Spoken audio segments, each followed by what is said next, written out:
Yes दोस्तों, हम शुरू करते हैं थ्योरम नंबर 11। थ्योरम 11 क्या कहता है वो समझने की कोशिश कीजिएगा। The diagonal of rectangle are equal to each other. मतलब आपको कोई भी थ्योरम करनी होती है तो उसको पढ़ते हैं, पढ़कर ये देखते हैं कि द डायगोनल ऑफ रेक्टेंगल, मतलब रेक्टेंगल के जो डायगोनल्स हैं are equal to each other, वो दोनों इक्वल होते हैं। ए बी सी डी एक रेक्टेंगल है, रेक्टेंगल में ए सी और बी डी ये दो डायगोनल है, ये इक्वल होते हैं। ये हमें प्रूव करना है, समझिएगा। थ्योरम को सॉल्व करने का या लिखने का जो बेस है वो क्या होता है, इसमें एक तो गिवन होता है कि डायगोनल ऑफ रेक्टेंगल, मतलब रेक्टेंगल को ही हमें मानना है कि रेक्टेंगल गिवन है, और रेक्टेंगल की जो प्रॉपर्टीज़ हैं, रेक्टेंगल की जो बातें हैं वो हमें पता होनी चाहिए कि रेक्टेंगल होता क्या है। रेक्टेंगल में अपोजिट साइड्स इक्वल होती है और वर्टेक्स एंगल 90 डिग्री के होते हैं, ये हमें पता है। Are equal to each other, मतलब डायगोनल्स इक्वल होते हैं, ये प्रूव करना है। तो रेक्टेंगल की प्रॉपर्टी पता होगी और उसके डायगोनल इक्वल होंगे, वो हमें प्रूव करना है। तो देखिएगा, बेस जो है वो फिगर से समझिएगा। ए बी सी डी एक रेक्टेंगल है। रेक्टेंगल में हम क्या करेंगे, ए सी डायगोनल और बी डी डायगोनल से दो ट्राइंगल बन रहे हैं। एक तो रेड कलर का बन रहा है ए बी डी, और एक बन रहा है ए बी सी, राइट। इन दोनों ट्राइंगल्स को कॉन्ग्रुएंट प्रूव करेंगे।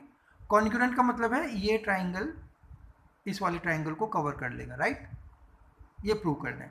अब प्रूव करने के लिए क्या करेंगे, अपोजिट साइड्स इक्वल होती हैं, तो A D equal to B C, A B common side हो जाएगा, और वर्टेक्स 90 डिग्री होते हैं तो ये 90 मान लो। तो एक तो एंगल बराबर हो गया और दो साइड बराबर हो गई, तो साइड एंगल साइड प्रॉपर्टी से दोनों कॉन्ग्रुएंट हो गए। कॉन्ग्रुएंट में क्या होता है, करस्पॉन्डिंग पार्ट जो होते हैं, करस्पॉन्डिंग पार्ट वो इक्वल होते हैं, तो ए सी जो है वो बी डी को कवर कर लेगा। यही हमें प्रूव करना है। तो देखिएगा किस तरह लिखते हैं, सॉल्यूशन लिखें, गिवन लिखें। A B C D is a rectangle, therefore A D equal to B C, angle A and B equal to 90 degree and A C B D are two diagonals, ये दिया हुआ है। To prove क्या करना है, A C equal to B D, ये जो diagonal है ना, ये और ये दोनों इक्वल को प्रूव करना। कंस्ट्रक्शन नो नीड, हमें आवश्यकता नहीं है कंस्ट्रक्शंस की। अब आइए प्रूफ में हम देखेंगे in triangle D A B and triangle C B A, triangle को लिखना ही कॉन्ग्रुएंसी प्रूव करने के इक्वल है। आपको ट्राइंगल को लिखना भी आना चाहिए। तो मैं एक बार फिर समझा देता हूँ आपको। देखिए, जैसे हमने ट्राइंगल लिया डी ए बी, तो इस वर्टेक्स पॉइंट से शुरू करके 90 डिग्री के एंगल पर आए, फिर यहाँ एक्यूट एंगल पर आए, तो डी ए बी। तो आपको यहाँ दूसरा ट्राइंगल लेना पड़ेगा सी बी ए, ये लेना पड़ेगा, ये ट्राइंगल लेना, ये लिखने का तरीका होता है।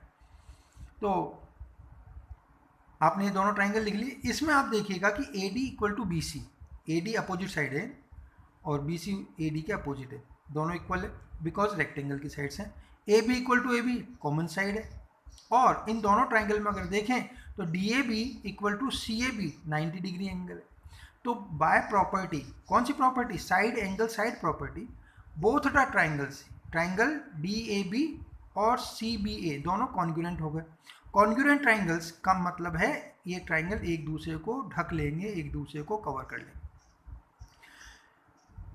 तो इस प्रॉपर्टी में देखने के बाद जब ट्राइंगल कॉन्ग्रुएंट दिखाई दे रहे हैं तो उनका जो करस्पॉन्डिंग पार्ट है, corresponding part of congruent triangle by C P C T, D B equal to C A and also B D equal to A C. ये अलग अलग बात नहीं है दोस्तों।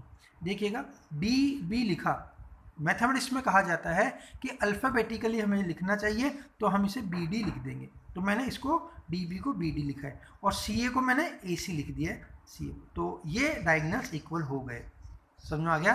That's called hence proved. Any problem? Okay, thank you, thanks a lot.